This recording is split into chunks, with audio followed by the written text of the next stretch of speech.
আসসালামু আলাইকুম।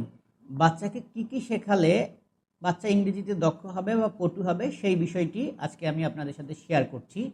আমাদের যাদের বাচ্চার বয়স ৪ বছর থেকে ৫ম শ্রেণী পর্যন্ত বা যদি তার থেকে বড় হয়ে থাকে, আপনি এই ৫টি বিষয় যদি ওদের শেখাতে পারেন তাহলে আমি আশা করি যে ওরা ইংরেজিতে দক্ষ হবে। এবং ৫ নাম্বার পদ্ধতিটি ওদের একাডেমিক পরীক্ষার জন্য খুবই কার্যকর হবে যদি ৫ নাম্বার পদ্ধতিটি ওরা আয়ত্ত করতে পারে। তো ভিডিওটি মনোযোগ দিয়ে শেষ পর্যন্ত দেখতে থাকুন, তাহলেই আপনি নিজেই ওদের শেখাতে পারবেন ইংরেজি। চলুন তাহলে শুরু করি। প্রথমেই আপনি ওদের শেখাবেন ভোকাবুলারি। এই ভোকাবুলারি শেখানোর জন্য আপনি দুইটা বিষয় ফলো করবেন, একটা হচ্ছে আইটেম ভিত্তিক ভোকাবুলারি আর একটা হচ্ছে একাডেমিক ভোকাবুলারি। আমি বলছি আইটেম ভিত্তিক ভোকাবুলারি কী কী। আইটেম ভিত্তিক ভোকাবুলারি হতে পারে ফ্রুটস, অ্যানিমালস, তারপরে হতে পারে birds, fishes, vegetables, body parts, vehicles, household item ইত্যাদি। এই আইটেম ভিত্তিক ভোকাবুলারিগুলো আপনি ওদের শেখাবেন এবং এই ভোকাবুলারিগুলো আপনি কোথায় পাবেন? এর জন্য আইটেম ভিত্তিক ভোকাবুলারির বই পাওয়া যায়। তাছাড়া আপনি যদি গুগল বা ইউটিউবে সার্চ করেন আইটেম ভিত্তিক ভোকাবুলারি পাবেন, সেগুলো শেখাবেন। আরেকটা বিষয় শেখাবেন, সেটা হচ্ছে একাডেমিক ভোকাবুলারি। অর্থাৎ ওরা যদি কোনো ক্লাসে পড়ে থাকে সেক্ষেত্রে কিন্তু আপনি ওদের বইয়ে যে আননোন ওয়ার্ডগুলো আছে, অর্থাৎ যে ওয়ার্ডটা ওর কাছে নিউ, পড়তে পারে না, উচ্চারণ করতে পারে না এবং অর্থ জানে না, সেই ওয়ার্ডটি কিন্তু আপনি ওদের শেখাবেন। এবং সেটার জন্য আপনি একটি নোট খাতা ইউজ করবেন, নোটবুক। সেখানে ওয়ার্ডটি লিখে তারপরে ওকে স্পেলিং, তারপরে হচ্ছে প্রনাউন্সিয়েশন, তারপরে হচ্ছে মিনিং, এই তিনটা জিনিস শেখাবেন। তো সঠিক উচ্চারণ জানার জন্য আপনি ইচ্ছে করলে মোবাইল ডিকশনারি ইউজ করতে পারেন কারেক্ট প্রনাউন্সিয়েশনটা জানার জন্য। আমি এই বিষয়ে আমার একটা ভিডিও রয়েছে যে কিভাবে মোবাইলে আপনি ডিকশনারি থেকে সঠিক প্রোনাউন্সিয়েশনটা জেনে নেবেন, উচ্চারণটা জেনে নেবেন। আমি ডিসক্রিপশন বক্সে লিঙ্ক দিয়ে দেবো অথবা আই বাটনে দেখে নেবেন। তো কারেক্ট প্রোনাউন্সিয়েশনে আপনি ওদের ইংরেজি উচ্চারণটা শেখাবেন। এটা হলো ১ নাম্বার বিষয়। এবং যে যত বেশি ভোকাবুলারি ডেভেলপ করবে সে কিন্তু ইংরেজিতে তত দক্ষ হবে। এরপরে ২ নাম্বারে আপনি যে বিষয়টি ওদের শেখাবেন সেটা হচ্ছে রিডিং পড়া শেখাবেন। এখন রিডিং পড়া আপনি কিভাবে শেখাবেন? রিডিং পড়ার জন্য আপনি রিডিং পড়ার বই কিনতে পারেন, ছোট ছোট গল্পের বই বা ছোট ছোট রিডিং পড়ার বই বাজারে পাওয়া যায় সেগুলো, অথবা ওদের একাডেমিক বই থেকে রিডিং পড়ার ট্রাই করবে।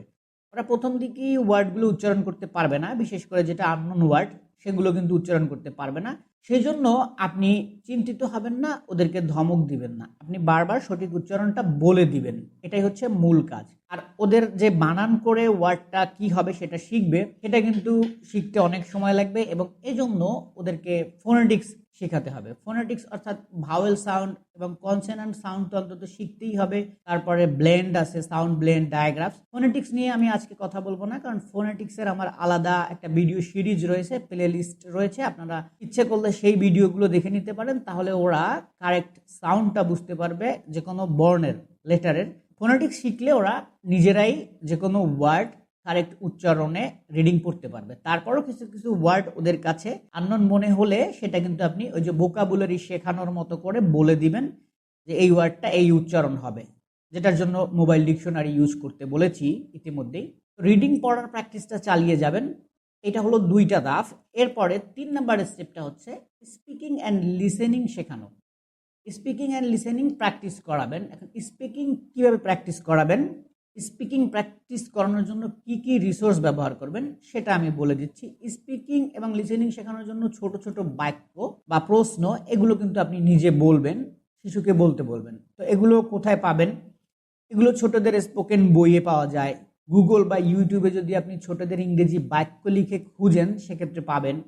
বাচ্চাকে ইংরেজি কার্টুন, ছড়া, গান দেখাবেন এবং শোনাবেন। সেগুলো যদি ওদের শোনান তাহলে ওদের কিন্তু স্পিকিং অ্যান্ড লিসেনিং যে স্কিলটা সেটা কিন্তু ডেভেলপ হয়। সবচেয়ে ভালো হয় যদি আপনি নিজে ওর সাথে কথা বলতে পারেন, অর্থাৎ একজন পার্টনার দরকার হয়।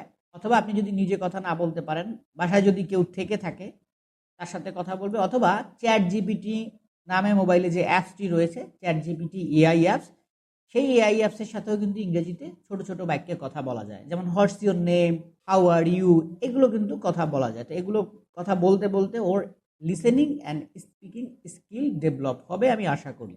ইংরেজিতে দক্ষ করার জন্য এইগুলো ৩টা বিষয়। এরপরে ৪ নাম্বার যে বিষয়টা সেটা হচ্ছে বেসিক গ্রামার শেখানো।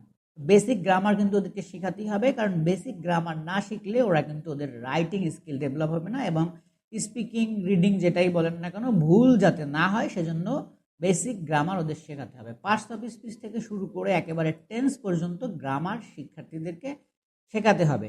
অনেকে জানে না যে গ্রামার কোন জায়গা থেকে শেখা শুরু করতে হয়। আমার সেই বিষয়েও একটা ভিডিও রয়েছে যে গ্রামারের আপনি প্রথমে কি শিখবেন, তারপরে কি শিখাবেন, তারপরে কি শিখাবেন। এগুলো না জানলে আপনি যদি আগেরটা পরে শিখেন, পরেরটা আগে শিখেন, তাহলে কিন্তু গ্রামার আয়ত্ত হবে না। তো এ বিষয়েও আমার একটা ভিডিও রয়েছে, যদিও ভিডিওটা অনেক আগের। আপনি দেখবেন যে কত বাজে ছিল আমার প্রথম দিকের ভিডিও। আমি ডিসক্রিপশন বক্সে লিঙ্ক দিয়ে দেবো, সেখান থেকে আপনি আইডিয়া পাবেন যে আগে কোন গ্রামারের বিষয়টা শেখাতে হবে শিক্ষার্থীকে, তারপরে কোনটা। এবং আমার কিন্তু বেসিক গ্রামারের উপরে অনেকগুলো ভিডিও রয়েছে, সেগুলো ওদের শেখাতে পারেন। আপনি কোথা থেকে এগুলো পাবেন? গুগল বা ইউটিউবে ডকুমেন্টস সার্চ করবেন, অর্থাৎ পিডিএফ ফাইল গ্রামারের আইটেম টপিকস নাম লিখে, অথবা আপনি যদি ক্লাস দেখতে চান ভিডিও কিন্তু পেয়ে যাবেন। এটা পাবেন ফ্রি। এবং পেইড কোর্স করাতে পারেন, কোথাও যদি গ্রামার কেউ শেখায় পেইড কোর্স, সেক্ষেত্রে বেটার হয়, আপনি সেখান থেকে একটা ফুল সাপোর্ট পাবেন। শিক্ষার্থী কোনো বিষয় না বুঝলে কিন্তু সেটা বুঝিয়ে দিবে। সো এই হলো বেসিক গ্রামার শেখানো। এবং 5 নম্বরের সর্বশেষ যে বিষয়টা, যেটা আমি বলেছিলাম যে পরীক্ষার জন্য ওদের খুব হেল্পফুল হয়, সেটা হচ্ছে ফ্রি হ্যান্ড রাইটিং শেখানো। এটা কিভাবে শেখাবেন? ওদের যখন উপরে 4টা বিষয় প্র্যাকটিস করতে থাকবেন, তখন কিন্তু ওদেরকে ফ্রি হ্যান্ড রাইটিং লিখতে দেবেন, যে লেখো, নিজের সম্পর্কে 5টা সেন্টেন্স লেখো। ইয়োর সেলফ লেখো, মাই ফ্যামিলি সম্পর্কে 5টা সেন্টেন্স লেখো, ইয়োর ফ্যামিলি সম্পর্কে, ইয়োর স্কুল সম্পর্কে 5টা সেন্টেন্স লেখো। এভাবে যখন আপনি ফ্রি হ্যান্ড রাইটিং ওদের লিখতে দিবেন, তখন কিন্তু ও নিজে নিজে বাংলা করে ইংরেজিতে কিভাবে লিখতে হবে সেটা লেখার ট্রাই করবে।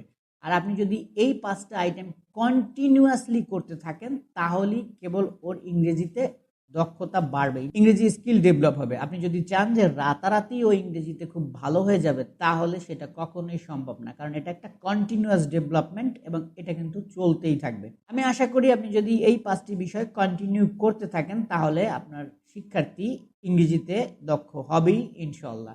এই ছিল আজকের ভিডিওটি দেখার জন্য সকলকে ধন্যবাদ। আসসালামু আলাইকুম।